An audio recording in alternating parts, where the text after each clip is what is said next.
dans la presse ce matin? On voit cela avec Hélène Frade. Rebonjour Hélène. Bonjour Damien. Il y a notamment la conférence organisée demain et mercredi à Manama, au Bahreïn, justement pour présenter le volet économique. On en parlait avec Christophe du futur plan de paix américain proposé pour résoudre le conflit israélo-palestinien. Intitulé « De la paix à la prospérité », je cite, cette conférence suscite, Damien, une opposition croissante, à la fois populaire et officielle dans les pays arabes, d'après Al-Quds Al-Arabi en tout cas, qui précise que ces réticences se manifestent même chez les pays participants à cette conférence, en Arabie Saoudite, aux Émirats Arabes Unis, en Égypte et en Jordanie.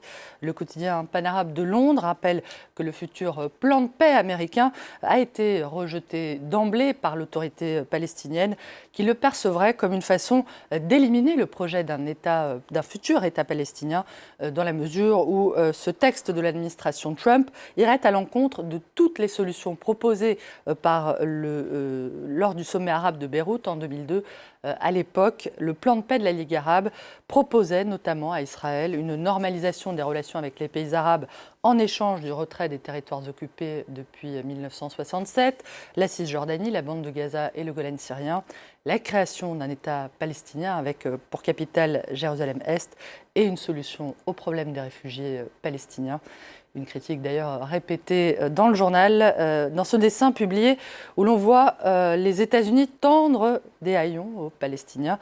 Un vêtement rapiécé, on le voit pourtant vendu par les Américains comme l'accord du siècle. Voilà, et ce futur plan de paix de l'administration américaine, il ne convainc pas non plus la presse israélienne. D'après Haaretz, le plan de paix de Donald Trump serait, je cite, aussi profond que le discours d'une candidate au titre de Miss Amérique, plaidant pour la paix dans le monde et même 2 fois plus vain.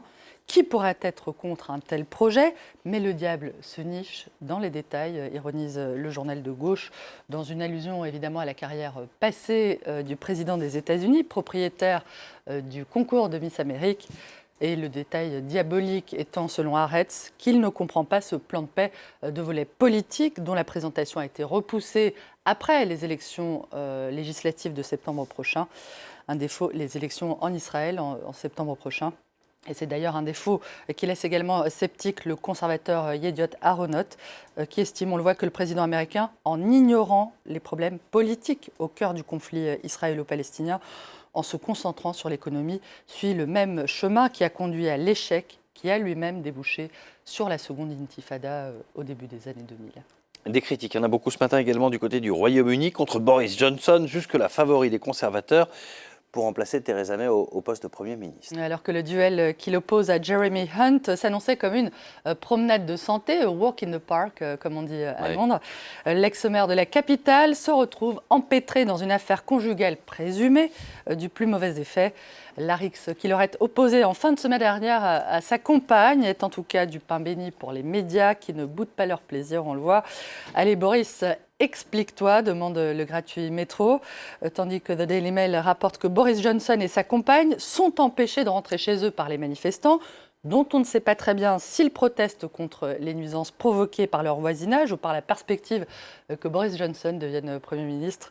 Le dessinateur Ben Jennings s'amuse, lui, dans The Guardian, de la façon dont l'ex-ministre des Affaires étrangères, braguette presque ouverte, qui soutient donc que tout va bien pour le mieux dans sa vie conjugale, proteste des atteintes à sa vie privée. S'il vous plaît, peut-on parler d'autre chose, demande-t-il à ses détracteurs. Hélas pour lui, on le voit, les sujets qui fâchent sont nombreux. Alors on parle plutôt des 350 millions du NHS, allusion aux déclarations passées de Boris Johnson sur le fait que son pays versait 350 millions de livres par semaine à Bruxelles au lieu de les consacrer à son système de santé.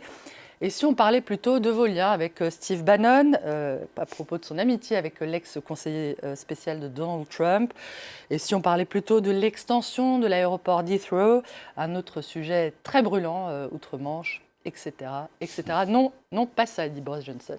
On ne se quitte pas là-dessus. La solution pour mettre fin une bonne fois pour toutes aux querelles conjugales, présumées ou réelles, britanniques ou autres, viendra-t-elle de l'espace? Damien, The Independent nous apprend qu'une étude scientifique vient de montrer que les spermatozoïdes sont capables de survivre à une gravité faible, ce qui voudrait dire que des femmes astronautes pourvues d'échantillons de sperme pourraient être envoyées sur Mars et coloniser la planète tout entière sans hommes. Je suis candidate. Non, je plaisante bien sûr.